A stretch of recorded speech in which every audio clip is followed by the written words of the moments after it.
Dead Poets Society, directed by Peter Weir by Tarboy. Narratives remain an important part in the development and continuation of society. As stories, literature reflects, shapes, and maintains society. In simple terms, what we read and what we write influences society, and society in turn plays a role in shaping our thoughts, values, and what we write and share with the world around us. Literature can be timeless. Poems like Ulysses and To the Virgins to make much of time. Although being of historical context, the core values and beliefs around and within the poems stand the test of time. These poems have also been recontextualized to fit the new audience of contemporary society.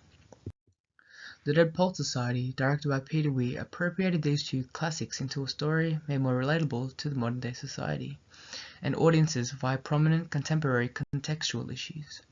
Our response to these two poems in this new era is shaped by our understanding and our society. As the context of society is ever-changing, we in turn have different interpretations behind the meanings and purpose of the text compared to the original audience.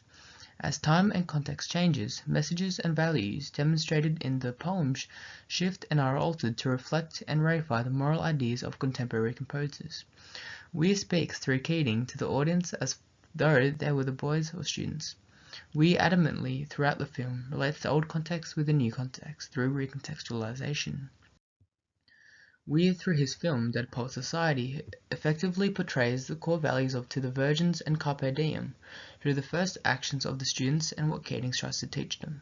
From the first encounter between the students and Keating's, Weir unsubtly reified the values of romanticism through Keating's unconventional teaching style, involving them listening to the past students through the glass and their cries to the new generation. Weir, through Keating's, explains that the lives gone by and the experiences lived, the one shared similarity is that they're all food for worms. He reifies the values and ideas of Carpe Diem through his speech.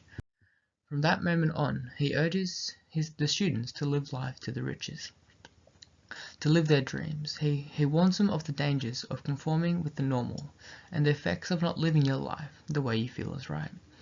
Weir, through Keating, refers to the poem To the Virgins, the ideals of living a fulfilling life. He urges them not to live so that looking back on their lives they do not feel as though they lived a life not worth living, to live and look back with no regret. Weir connects this with the latest scene in the film where the students read Ulysses, a poem based around war hero Ulysses looking back on his life and feeling the retrospective disappointment that he did not experience all that there was there to be experienced, that he did not seize his day. Throughout the entirety of the film, Keating was a standout character. He was different from the rest of the teachers. Weir would subtly portray the values of romanticism hidden amidst his references to the virgins, like when he pushed the boys to think for themselves and make much of the time they had. Weir's positioning of the characters in this sense of how they act with their surroundings and how they act with other people, Keating is portrayed to the likes of someone outgoing, someone who utilizes all that is around them, not limiting themselves, going beyond for the sake of freeing his students from the harsh Elton pillars that have been etched into the hearts of the young boys. Linking back to my thesis, Weir subtly but firmly reimagines the values of romanticism and To the Virgins in a concept easy to grasp now. The context of the poem has changed, but its effects on humans and how it reflects humanity remains untouched. Weir's skillful recontextualization of the poem affirms its meaning to the new generation. A key concept within the story is to live life and to seize the day. The irony of this is, however, that the main character Neil loses his life upon the consequences of him seizing his day. Weir craftfully directly draws attention to this in the audience mind. From this a question is created. Is it worth living life, even for a short moment of time, in a way that brings you joy and happiness? Would you rather live a prolonged life, feeling the regret of not seeking your true happiness, or live a short life, where you experience true happiness and a complete sense of self and individuality? If it were not for this set of cause and effect, would there have been a sense of reform? The wreath motif plays allusion to biblical character Jesus, whom in his last moments wore a wreath just like Neil, both characters dying for what they believe to be right, dying for other people and their beliefs. The cost of this truth and happiness is being paid by the sacrifice of their lives. Dying for what you believe to be right shows the importance of how happiness and fulfilling your dreams can really be to living a happy life. We enhances this thought or ideology through lighting and music. From a scene that can easily be overlooked, the effects added gives the scenes a new sense of depth and direction. The non-diegetic sounds. Everything in this scene is slow and suspenseful, from the ominous music, the in-the-ear sound that keeps the interest in the viewers, but also to warn them for what is to come. The light placed against the characters, made up mostly from the moon. The light coming from the moon brings out the pale, blood-drained skin of Neil. The moonlight also gives life to the mood of the scene, the lack of bright colours but the gloomy, woody colours of Neil and his surroundings. A juxtaposition to Neil's normal, optimistic expression and his warm skin.